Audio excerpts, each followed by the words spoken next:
শুভ সকাল সবাইকে। আসসালামু আলাইকুম এভরিওয়ান। কেমন আছেন আপনারা সবাই? আলহামদুলিল্লাহ আমরা অনেক ভালো আছি। এরকম ফ্রাইড রাইসের সাথে কিন্তু ভেজিটেবলের খুব দুর্দান্ত একটা সম্পর্ক আছে, আমার কাছে খুবই ভালো লাগে। তাই আজকে ইফতারিতে বানিয়ে ফেললাম হচ্ছে একটু ফ্রাইড রাইস। প্রথমেই হচ্ছে পোলাও চাল নিয়ে নিব, এটাকে হচ্ছে হাফ সিদ্ধ করে নিব, মানে 80% কুক করে নিব। তারপর হচ্ছে পানি ঝরা দিয়ে রেখে দিব। এরপর হচ্ছে কাটাকাটির পালা। এখানে আমি কাঁচামরিচ, রসুন, আদা কুচি নিয়েছি, সাথে হচ্ছে একটু মুরগির মাংস, কিমা, সসেজ আর হচ্ছে চিকেন বলও নিয়েছি। আর হচ্ছে পেঁয়াজটাকে হচ্ছে এভাবে বড় বড় করে টুকরো করে নিয়েছি।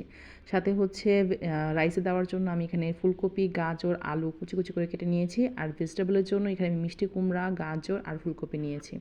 প্রথমে হচ্ছে কড়াইতে তেল আর কড়াইটা ভালো মতো হচ্ছে গরম করে নেব। তার মধ্যে দিয়ে দিব হচ্ছে রসুন কুচি, আদা কুচি। এরপর এখানে হচ্ছে মাংসের মিটের যেগুলো ছিল ওগুলো দিয়ে দিব। এগুলো একটু ভাজা ভাজা করে নেব। এই পর্যায়ে একটু লবণ দিয়ে দিব, আর যেহেতু রোজা রেখেছি সেহেতু লবণ একটু কমিয়ে কমিয়ে দিব। দেন হচ্ছে যখন এটা ভাজা ভাজা হয়ে যাবে এখানে দিয়ে দিব হচ্ছে সবজিগুলো একটু কুক হতে সময় লাগবে। সময় ধরে হচ্ছে কুক করার পরে সামান্য পরিমাণ লবণ দিব, একটু হলুদ আমি এখানে অ্যাড করেছি, আর একটু সস অ্যাড করেছি। এছাড়া আর কিছু অ্যাড করা হয়নি, এখানে কোনো সয়া সস না বা অন্য কোনো সস এখানে অ্যাড করিনি।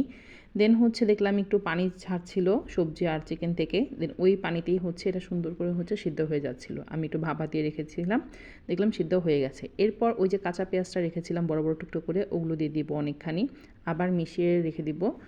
এরপর এখানে আমি গোটা কতগুলো কাঁচামরিচ ইউজ করব। এখানে হচ্ছে কাঁচামরিচটা দেখতে অনেক কালারফুল লাগবে, তো কাঁচামরিচ দিয়ে আবার ভালো করে মিশিয়ে নেব।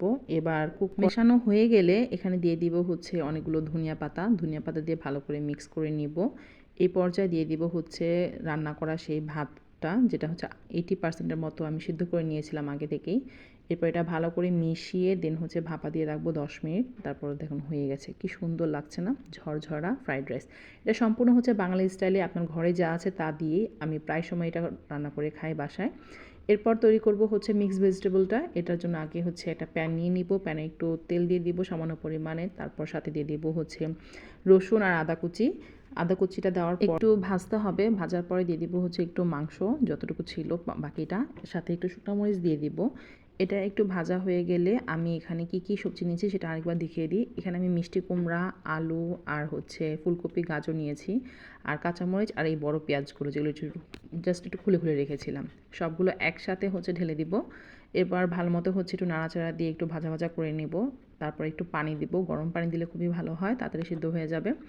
দেন হচ্ছে এখানে কর্নফ্লাওয়ার দিয়ে দিব, বাস রেডি হয়ে গেছে। এখানে আমি একটু ধনিয়া পাতাও ইউজ করেছিলাম। এরপর প্লেটটা রেডি করার পালা। প্রথমে হচ্ছে রাইসটা নিয়ে নিব।